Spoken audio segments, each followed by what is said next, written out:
वज़ीर-ए-आला पंजाब चौधरी परवेज इलाही का ग्रेटर थल कैनाल के बारे में रद्द अमल। शहबाज शरीफ इत्तेहादियों की खातिर पंजाब के किसानों के साथ जुल्म पर उतर आए हैं, ये कहना है परवेज इलाही का।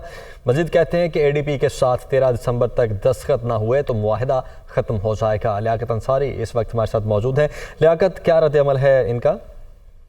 आज बिल्कुल वफाक की जानब से ताकीद करने के मामले पर जो है वो वज़ीर-ए-आला पंजाब से परवेज का सख्त रद्द-ए-अमल सामने आया है और ग्रेटर थल कैनाल के बारे में जो वफाक की जानब से मुआहिदे पर दस्तखत में ताकीद की जा रही है, इसको जो है वो परवेज ने शहबाज शरीफ की पंजाब से दुश्मनी करार देते हुए कहा है कि शहबाज शरीफ अपने इत्तेहादियों की खातिर पंजाब के काश्तकारों और किसानों के साथ जुल्म पर उतर आए हैं। उन्होंने बताया कि ईस्टर्न डेवलपमेंट बैंक के साथ ग्रेटर थल कैनाल मुआहिदे पर 13 दिसंबर तक दस्तखत न हुए तो मुआहिदा आज खत्म हो जाएगा और ग्रेटर थल कैनाल प्रोजेक्ट एक्नेक्स से मंजूर कराया गया और एडीपी मुआहिदे पर दस्तखत की हतमी तारीख 13 दिसंबर 2022 है।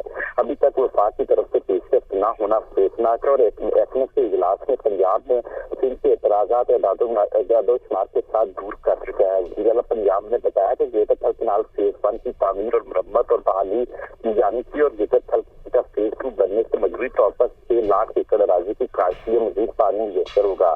ग्रेटर थल कैनाल में सिर्फ पंजाब से हिस्से का पानी होगा और किसी और सूबे का नहीं, बसूरते दिगर ये पानी समंदर में चला जाएगा।